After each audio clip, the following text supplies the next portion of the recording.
asking yourself a question which starts with why.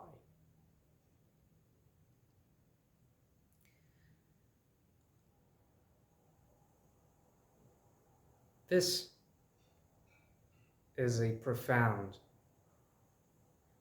beginning of your journey towards the truth, a profound step for your beginning of the search of truth.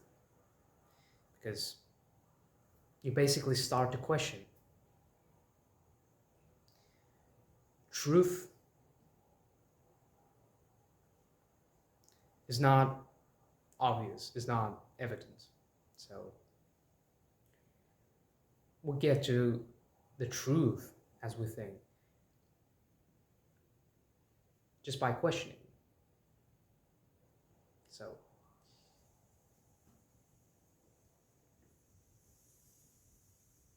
this process of asking why question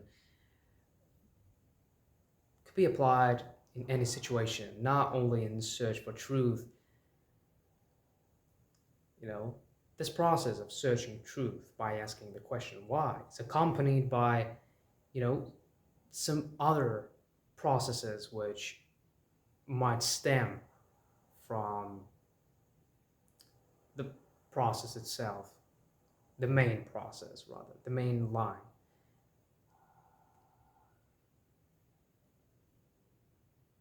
It's like a root system. It's not just one root. It's a system of different roots which, you know, end up in more roots, and it might become an even complicated system. So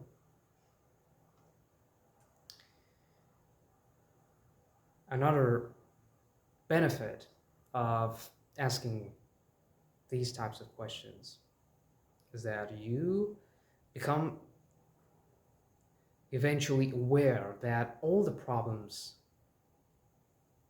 which occur around you, which always chase you, your mind, your attention, these are not real. Those problems are illusions. Because our mind basically creates it. So you might actually ask yourself a question. Why do I even care about these problems? For the beginning of your journey, ask this question. Most people would likely want to demolish, eliminate all the problems they have in their heads. So they would like to ask a question which is related to their problems. So why not? Try it out. Ask yourself, why do I care about the problems? Why do these problems exist? Pause for a second. Thought about it. Rather, think about it. Contemplate this question. And spoiler alert, as you will continue on this path, the path of questioning, basically, which starts from question, why do I care about problems? You might spend an hour or two on contemplating this question, dissecting everything, and eventually, maybe after days of, contemplating, maybe even after weeks contemplating on one question, on only this question, you will get the idea that no problem actually exists. There's no such a thing as problem. There is no such a thing as negative thoughts, actually. So, yeah, that's the truth. These are just results of conditioning that the world exists of good and bad. Who did said so? Ask yourself, why do I think that the good and bad exists? Why do you think, for instance, that suffering is bad? Who said that suffering is bad?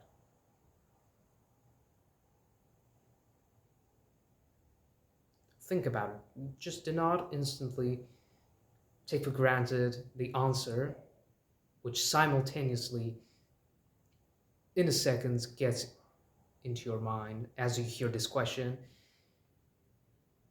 Some people might just get triggered by these questions, like why suffering is a bad thing. Because the idea that suffering is bad has been so deeply entrenched that we even fear of losing it, because it is already a part of us. But no worries, you can eliminate this part, which was entrenched, because it's not a real thing, right? You have a great capacity to deny unrealistic things, right? So why not to deny this one too? So that when you suffer, you actually appreciate suffering. You do not just run away from it as a squirrel from dog, but face it. That's the nature of reality. That is how nature works. Suffering is an essential part of the nature. And there are many topics besides suffering which are considered to be bad or otherwise considered to be good,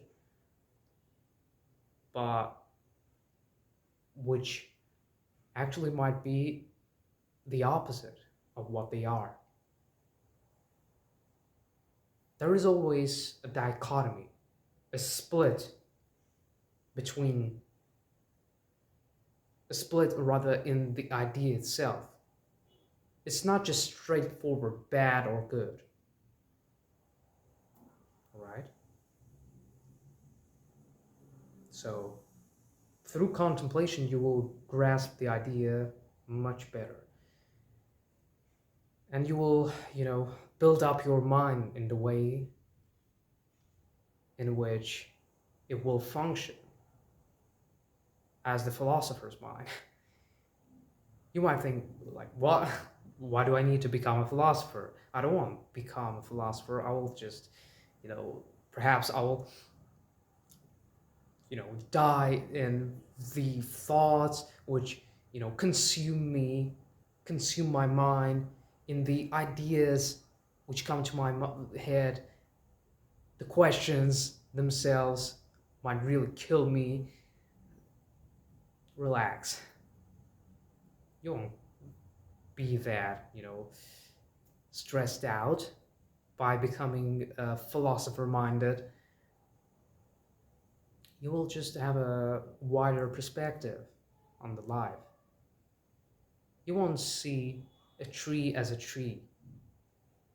as a organism which provides us with oxygen.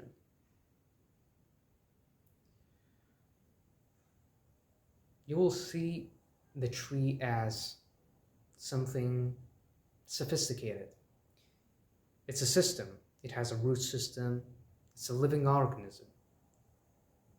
You know that? Well, you probably knew that, but Basically, you did not consider this idea when you viewed the tree itself. You just saw its superficial beauty. But when you see the beauty in a much deeper sense, not just on the superficial level, you start to appreciate, you start to love the thing. So we might get into this topic really deep, but yeah, you might eventually actually appreciate problems and have a positive attitude towards them. So you become, almighty, so to say. But jokes aside, you might eventually become aware. Even thought, I'm, I'm not really the person who experienced that, but eventually, as you continue on this path of questioning, dissecting, you might realize that you are a god. You are all encompassing love. You have this concealed potential inherent in you, deep, deep down in your subconscious, waiting for you to reveal it. So the questioning is the right path for revealing this truth. Now, you might get this idea that, oh, yeah, I'm a god, cool, what now? You will really start to appreciate this idea when you go through this whole process and reach to the point when you really experience the sense of being a god, an infinite consciousness. But that's another topic for discussion. It is more of a depth level of questioning, a professional way of questioning, in which you have already reached the level when you are aware basically of everything in nature. You are not concerned with, basic wants, which are selfish nature, but you start to appreciate more macro topics. All right? Not just the things which are connected to you, but the things that are which are interconnected around you in your surrounding environment.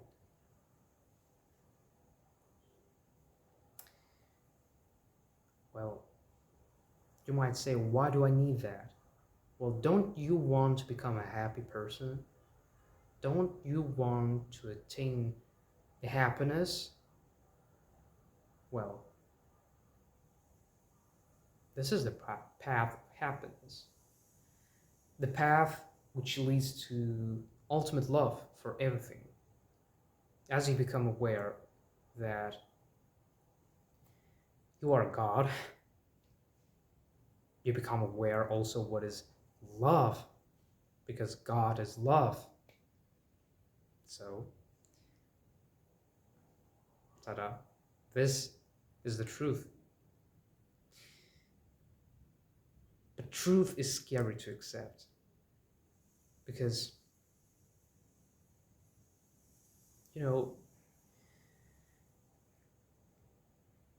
ego does not want so.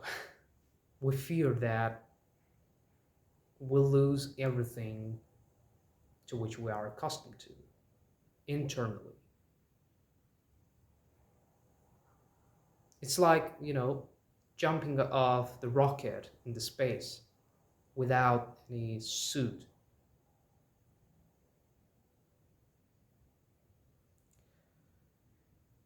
Vast, unlimited, dark, unknown. Yeah, it is truly scary. But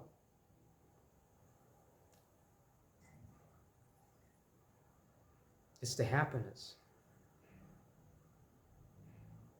As you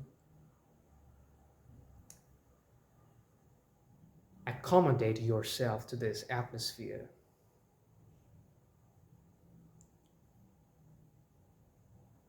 you will find the peace, the tranquility. This is the process of simple development.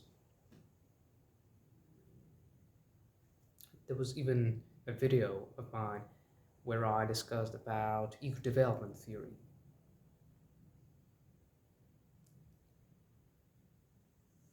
And there was an alchemist, if I'm not wrong, the type of personality which is open to a wide diversity of things, basically, of stuff.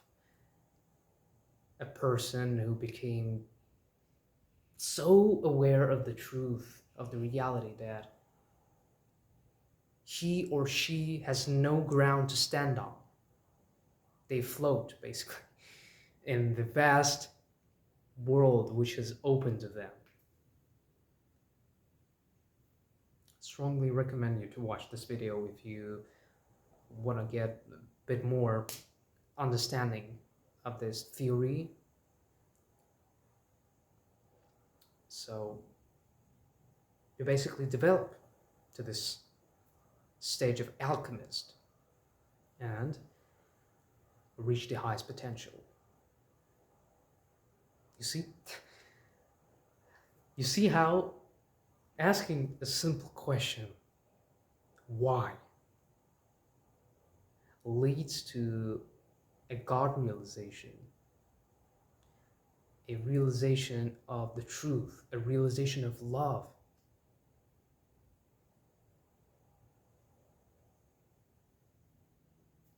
Isn't that beautiful? Isn't that the thing you want the most in your life? The happiness you pursue? The happiness sits there. We just are too scared of getting close to that happiness because of the limited beliefs, of the limited mind, of the limited consciousness. But if we get rid of this parochial function of our mind, when we wide out our perspective, when we become open to experience everything, when we put aside all of our preconceived ideas that, oh, science is the most truthful, oh, being objective is the real thing, being, religious in some way is a bad thing. It's not objective, it's not cool, or it's not truth. Putting aside all those ideas, or even better, throwing it into the vast space of void, will help you with attaining this level of consciousness, this profound level of tranquility in your body and mind.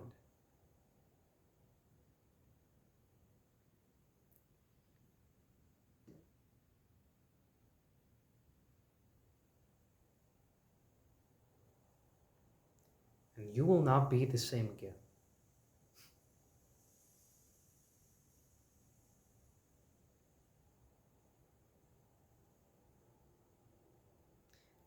by simply starting to shift your focus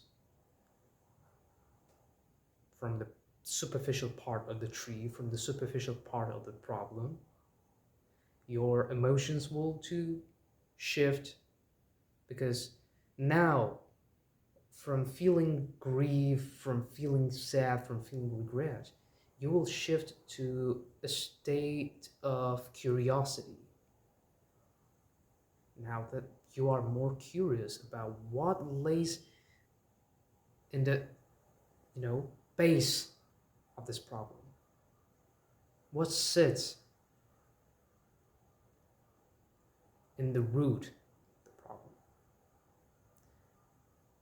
This is a more of a scientific fact, which was proved by psychologists and which was mentioned in Daniel Goleman's book, the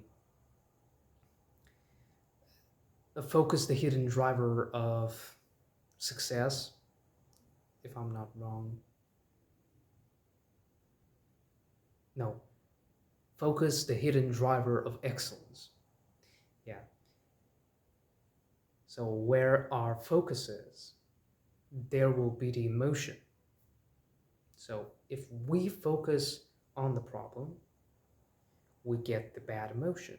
Or if this thought we focus on is a positive one, we get the positive emotion. So here is some scientific, foundation for this process of questioning. Your focus, your emotion shifts, your emotional state becomes tranquil, which actually, transits, or rather,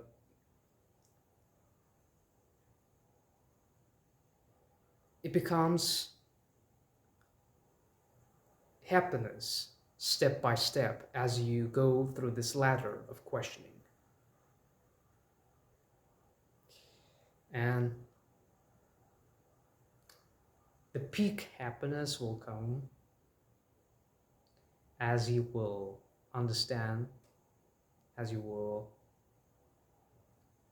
grasp the idea that you fundamentally are God.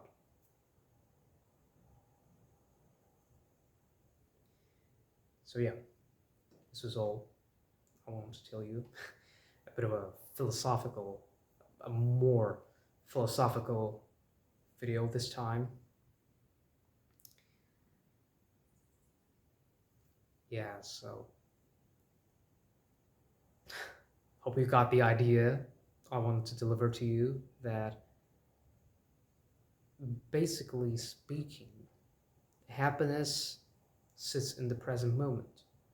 Happiness sits in experiencing the reality, not experiencing what's in our head, what is inside of us, but experiencing everything.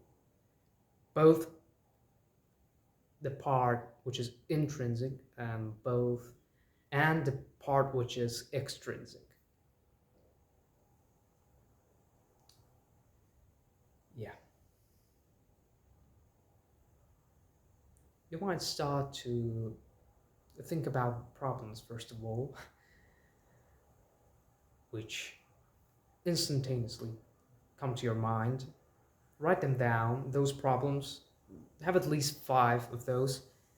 And sometime after this video, you may start questioning, why do I feel bad about this? Why do I feel bad about that? And even if you do not become that highly qualified philosopher, you'll become much more closer to the happiness. So, here is the formula for your happiness. Question. Question everything that happens to you. Question everything that you see, that you hear. Is it the truth? decide what is useful, not by using as a measure how you feel about it, but instead as a measure of how truthful it is.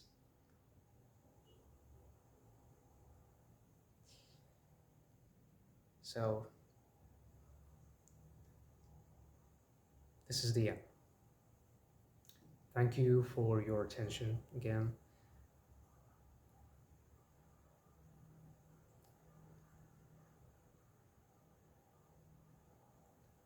Thank you for being here, for investing into yourself. Thank you for pursuing the improving oneself.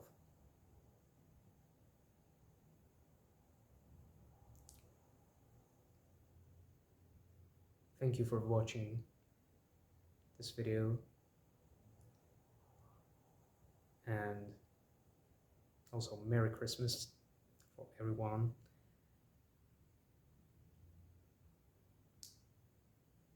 And yeah, thank you. Thank you a lot that you're alive, that you breathe, that you live. And we'll meet again soon in the next video.